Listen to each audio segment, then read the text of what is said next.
দেখো, ঝড় এমন হবে, তা ভাই এমন হবে যেটার ইফেক্ট থেকে যাবে বছরের পর বছর। সেরকমই হচ্ছে কেজিএফ।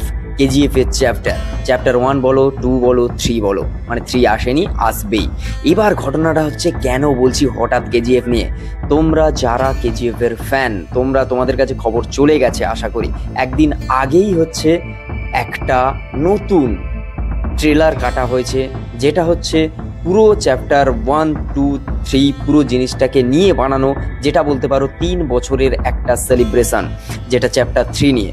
চ্যাপ্টার 3 আসছে, আর চ্যাপ্টার 3তে এবারে দেখানো হবে একটা ব্যাক স্টোরি, যেটা 3 বছরের কাহিনী। 1979 থেকে 1981 পর্যন্ত কি হয়েছিল, কেনই বা সবাই ইয়াসের পেছনে পড়েছিল, কেনই বা ইন্টারন্যাশনাল দেশ বিদেশ থেকে বিভিন্ন ধরনের রাজনৈতিক মতাদর্শ তার বিরুদ্ধে চলে গেছিল, আর তাকে মারার জন্যে বা তাকে হেল্প করার জন্যেও বা বিদেশ থেকে কেন লোকজন আসছে, পুরো গল্পটা রিভিল হবে কেজিএফ চ্যাপ্টার 3তে। আর তার সঙ্গে এটাই যে শেষ চ্যাপ্টার নয়, কিংবা এটাই যে হচ্ছে একেবারে কেজিএফ এর ফুল স্টপ নয়, সেটা এখন থেকেই বোঝা যাচ্ছে। তার মানে যদি তোমরা এখন থেকেই ভাবো চ্যাপ্টার 3 পর চ্যাপ্টার 4, 5 আসতে চলেছে, মানে এই চ্যাপ্টারের যে এখনো ইতি টানতে নারাজ হচ্ছে ডিরেক্টর। এবার ডিরেক্টর প্রডিউসাররা ভাবছে এটাকে আরও বড় করে বানাতে। আর এবারে এই সিনেমা হচ্ছে 2000 ছাড়িয়ে 3000 কোটির ক্লাবে ঢুকতে চলেছে।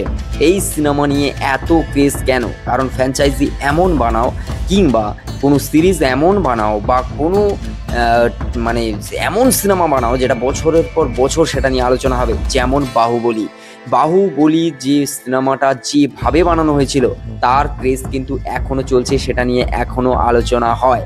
আর এই সিনেমা, এগুলো একটা কাল্ট সিনেমা হিসাবে থেকে যাবে।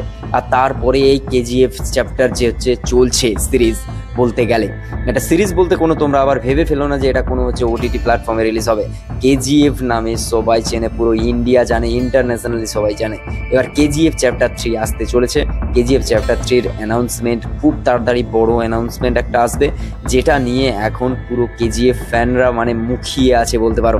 এবার দেখানো হচ্ছে ব্যাক স্টোরি, তার ওপরে তা ভাই মানে ব্যাপারটা এবার জানা যাবে। মানে এই যে এইভাবে নিজেকে যে কীভাবে সেটা কি মরে গেল, তাহলে কি সেই ক্যারেক্টারটা আর ফিরে আসবে না? সে যদি না ফিরে আসে, তাহলে তোমরা ভাবছো যে ব্যাক স্টোরি চলে গেলে তাহলে হয়তো কেজিএফে ইয়াস কি মারা গেছে? না, মরেনি। তার যখন হেলিকপ্টার থেকে ইয়াস নেমে থানার দিকে আসে, পুলিশ পুরো ভূত দেখার মতো যেভাবে দেখছিল, তার মানে সে মরেনি, সেটা কিন্তু একেবারে প্রমাণিত।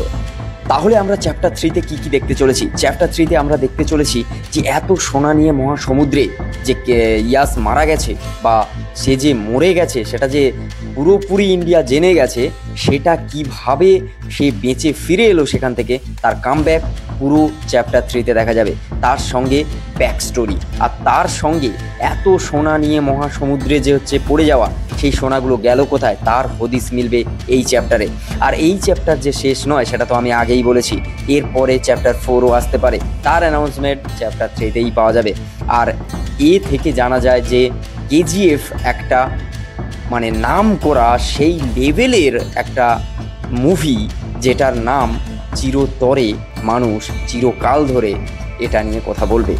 আর এটা বাহুবলীর মতো একটা কাল্ট সিনেমা হিসাবে থেকে যাবে, যেটা প্যান ইন্ডিয়া নিয়ে এসেছিল, আর কেজিএফ যা প্যান ওয়ার্ল্ড নিয়ে যাচ্ছে। তো চলো, দেখা হচ্ছে নেক্সট ভিডিও। ততক্ষণ জন্য like, comment, share and subscribe my YouTube channel. আর তুমি যদি ফেসবুক থেকে দেখে থাকো, অবশ্যই পেজটাকে ফলো করে একটা লাইক করে দাও। তো চলো, দেখা হচ্ছে নেক্সট ভিডিওয় খুব তাড়াতাড়ি।